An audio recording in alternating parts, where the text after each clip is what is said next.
നമ്മളിന്ന് റിവ്യൂ ചെയ്യാനായിട്ട് പോകുന്നത് വൺ ഫ്രെയിം മാനെ കുറിച്ചാണ്. വൺ പഞ്ച് മാനെ കുറിച്ചാണ്. നമ്മൾ 2016 ഇറങ്ങിക്കിറന്ന് ഈ ആനിമയെക്കുറിച്ച് നോക്കിക്കഴിഞ്ഞാൽ 2016 ആ കാലഘട്ടത്തിൽ ഇത് വളരെ പോപ്പുലറായിട്ടുള്ള ഒരു ആനിമയായിരുന്നു.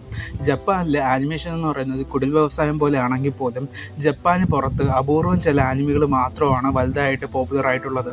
അതിന് നറൂട്ടോ, അതുപോലെ തന്നെ നമ്മുടെ ഡ്രാഗൺ ബോൾ സി, അതുപോലത്തുള്ള കുറച്ച് അപൂർവ ആനിമകൾ മാത്രമാണ് ജപ്പാന് പുറത്ത് ഭയങ്കരമായിട്ട് പോപ്പുലാരിറ്റി നേടിയിട്ടിരുന്ന ആനിമകൾ. ആ സമയത്താണ് നമ്മുടെ വൺ പഞ്ച് മാൻ 2016 റിലീസാകുന്നത്. റിലീസായ സമയത്ത് തന്നെ ഇപ്പം നമ്മുടെ ഡിമൺ സ്ലെയറിനെ കുറിച്ച് പോലെയോ അല്ലെങ്കിൽ തന്നെ ജുജുത്സു കൈസനെ പോലെയോ ആനിമേഷന് പ്രാധാന്യം കൊടുത്തിടക്കിയ ഒരു ആനിമേഷനെ അല്ലായിരുന്നു. ഇതിൻ്റെ സ്റ്റോറി ആയിരുന്നു ഇതിൻ്റെ മെയിൻ സംഭവം എന്ന് പറയുന്നത്. ഇതിൻ്റെ സ്റ്റോറി വളരെ ഡിഫറെൻ്റ് ആയിട്ട് ആളുകൾക്ക് തോന്നിയത് കൊണ്ട് തന്നെയാണ് ഇത് ഭയങ്കരമായിട്ട് പോപ്പുലർ ആയത്. അന്ന് വരെയുള്ള ഒട്ടുമിക്ക ആനിമകളിലും നമ്മുടെ മെയിൻ ഹീറോ എന്ന് പറയുന്നത് വളരെ കഷ്ടപ്പെട്ട് ഭയങ്കരമായിട്ട് പ്രയത്നിച്ച് നമ്മുടെ വില്ലൻസിനെ ഡിഫീറ്റ് ചെയ്യുന്ന ഒരു സംഭവമാണ് നമ്മൾ അന്ന് വരെ ആനിമയിൽ കണ്ടുകൊണ്ടിരുന്നത്. അതിന് പകരമായിട്ട് നമ്മുടെ ഹീറോ ഭയങ്കരമായിട്ട് ഓവർ പവർഫുള്ളും അതുപോലെ തന്നെ അദ്ദേഹത്തിന് ഓവർ പവർഫുൾ ആയതുകൊണ്ടുള്ള പ്രശ്നങ്ങളെക്കുറിച്ചുള്ള ഒരു ആനിമ ആയതുകൊണ്ട് തന്നെ ഈ കണ്ടുകൊണ്ടിരിക്കുന്ന ആളുകൾക്ക് അത് ഭയങ്കര ഒരു ഇൻട്രസ്റ്റിംഗ് ആയിട്ടുള്ള സംഭവം ഉണ്ടാക്കി. പലരും ഗോക്കുവായിട്ടൊക്കെ കമ്പയർ ചെയ്യുകയും അങ്ങനെയൊക്കെ ഒരുപാട് അങ്ങോട്ടും ഇങ്ങോട്ടുള്ള ഫാൻ ഫൈറ്റുകളും ഒരുപാട് ഇത് ഇറങ്ങിയ സമയത്ത് ഭയങ്കരമായിട്ടുണ്ടായിരുന്നു. പ്രധാനമായിട്ടും ഇതിൻ്റെ കഥയും ഇതിൻ്റെ അകത്തുള്ള കോമഡി എലമെൻറ്റുമാണ് ഇതിനെ പോപ്പുലർ ആക്കിയെങ്കിൽ പോലും ഇതിൻ്റെ അകത്തുള്ള ആനിമേഷൻ എന്ന് പറയുന്നത് ഒരുവിധം നല്ല ഡീസൻ്റ് ആയിട്ടുള്ള ആനിമേഷനാണ്. ആ ഒരു രീതിയിലിരുന്ന സംഭവം 2016 ശേഷം 3 വർഷങ്ങൾക്ക് ശേഷം 2019 സെക്കൻഡ് സീസണായിട്ട് റിലീസ് ചെയ്തു. സെക്കൻഡ് സീസൺ ഇറങ്ങിയപ്പം തന്നെ ഫാൻസുകാർ കുറേ പേര് പറയാൻ തുടങ്ങി ആനിമേഷനിൽ ഡിപ്പ് ഉണ്ടായിട്ടുണ്ടെന്ന്. നമ്മൾ നോക്കിക്കഴിഞ്ഞാൽ അറിയാം, ആദ്യത്തെ ഫസ്റ്റ് സീസണിൻ്റെ അകത്ത് ഫ്രെയിമുകളോ ഒന്നും തന്നെ സെക്കൻഡ് സീസണിലില്ലായിരുന്നു. ഡീറ്റെയിലിങ് വളരെ കുറവായിരുന്നു. ഒന്നാമത്തെ കാര്യം നമ്മുടെ മെയിൻ ക്യാരക്ടറായിട്ട് സൈറ്റാമയുടെ ഫേസിലുള്ള ആനിമേഷൻ ഭയങ്കര കുറവാണ്. എങ്കിൽ പോലും ഫസ്റ്റ് സീസണിനെ കമ്പയർ ചെയ്യുമ്പോൾ ചില മൂമെൻറ്റിലെങ്കിലും ആ ഫ്രെയിം റേറ്റുകൾ കൊടുക്കാൻ നോക്കിയിട്ടുണ്ടായിരുന്നു. എന്നാൽ സെക്കൻഡ് സീസണിലെത്തിയപ്പം അദ്ദേഹത്തിൻ്റെ ഡീറ്റെയിലിങ്ങും മറ്റതൊക്കെ പലതുമായിട്ടൊക്കെ പോയിട്ടുണ്ടായിരുന്നു.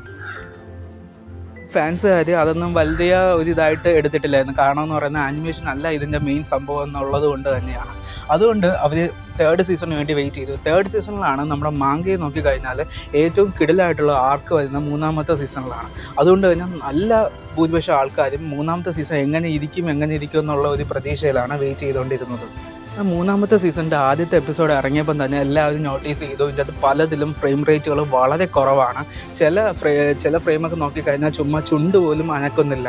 ചുമ്മാ നമ്മുടെ ഒരു ഫ്രെയിം കാണിച്ചിട്ട് ചുമ്മാ ഓഡിയോ മാത്രം ഇട്ടിട്ട് പോകുന്ന സീനുകളൊക്കെയാണ് കാണുന്നത്. സെക്കൻഡ് സീസണുമായിട്ട് കമ്പയർ ചെയ്യുമ്പം വളരെ മോശമായിട്ടുള്ള ഒരു സീസണായിട്ടാണ് സീസൺ 3 കണ്ടുകൊണ്ടിരിക്കുന്നത്. പലരും ട്രോൾ ചെയ്യാൻ തുടങ്ങി ഇതിനേക്കാളും നല്ലത് മറ്റേ മാങ്ക പാനൽ കാണിച്ചിട്ട് സൂമിനും സൂം ഔട്ടും ചെയ്ത ഇതിനേക്കാളും ഫ്രെയിമുകൾ വരുമെന്ന രീതിയിലുള്ള പറച്ചിലുകളും തുടങ്ങി. അതിൽ ഒരുവിധം ശരിയുമാണ് പലതും. ഇതിനുള്ള പ്രധാന കാരണമായിട്ട് ആൾക്കാർ പറയുന്നത് CJ സ്റ്റാഫ് എന്ന് പറയുന്ന ഒരു ആനിമേഷൻ സ്റ്റുഡിയോ ആണ് ഇതെന്ന് പറയുന്നത് റിലീസ് ചെയ്യുന്നത്. നമ്മൾ സീസൺ 2 ഇവർ തന്നെയാണ് ചെയ്തത്. നമ്മളപ്പോൾ വിചാരിക്കും 2019 ശേഷം 6 വർഷങ്ങൾക്ക് ശേഷമാണ് അടുത്ത തേർഡ് സീസൺ ഇറക്കുന്നത്. അപ്പോൾ ഇത്രയും 6 വർഷത്തെ പ്രൊഡക്ഷനിൽ ഇരുന്നിട്ടും ഇത്രയും അവർക്ക് ചെയ്യാൻ പറ്റിയുള്ള ഇത് ഒരു വർഷത്തിനകത്ത് ചെയ്യാൻ ഇതൂടെ എന്നുള്ളതൊക്കെ ആൾക്കാർ ചോദിക്കുന്നുണ്ട്.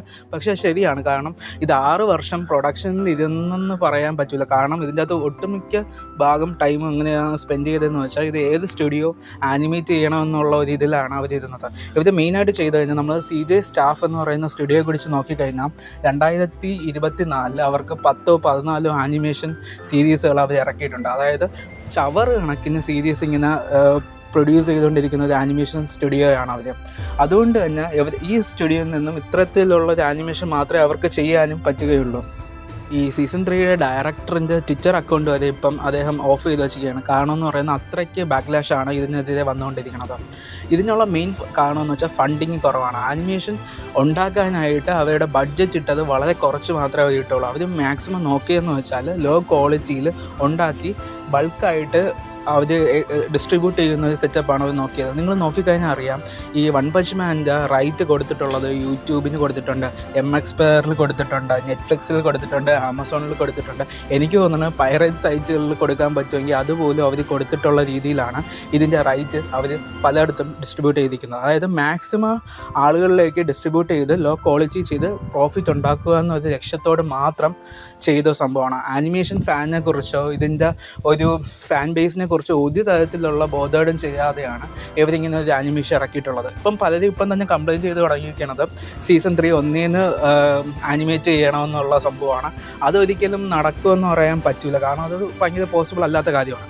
ആകെ പ്രതീക്ഷ ഉള്ളതെന്ന് വെച്ചാൽ സീസൺ 4 എങ്കിലും നല്ലൊരു സ്റ്റുഡിയോ കൊണ്ട് ചെയ്യിക്കുക, അല്ലെങ്കിൽ കുറേ കൂടി ടൈം എടുത്ത് കുറേ ഫണ്ടിങ് ചെയ്ത് ഇവർ തന്നെ ചെയ്യുക എന്നുള്ളതാണ്.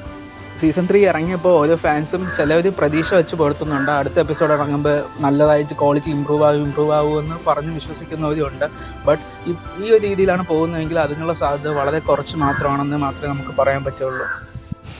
Whole of fame of best animation series എന്ന് പറയുന്ന കാറ്റഗറിയിലേക്ക് ബെർസെർക്കിനും അതുപോലെ തന്നെ നമ്മുടെ ബിഗിനിങ് ഓഫ് ദ എൻഡിനും ശേഷം ആരായിരിക്കുമെന്നതിന് ഏകദേശം ഒരു തീർപ്പായിട്ടുണ്ട്. ഇത്രയാണ് നമുക്ക് ഇതിനെക്കുറിച്ച് പറയാനുള്ളത്. നിങ്ങൾക്ക് ഈ വീഡിയോ ഇഷ്ടപ്പെട്ടെങ്കിൽ ലൈക്ക് ചെയ്യുക, സബ്സ്ക്രൈബ് ചെയ്യുക. അതുപോലെ തന്നെ ഇതുപോലെയുള്ള എന്തെങ്കിലും റിവ്യൂ നിങ്ങൾക്ക് താല്പര്യം ഉണ്ട് എങ്കിൽ നിങ്ങൾ കമൻറ്റ് ചെയ്യുക. Bye guys.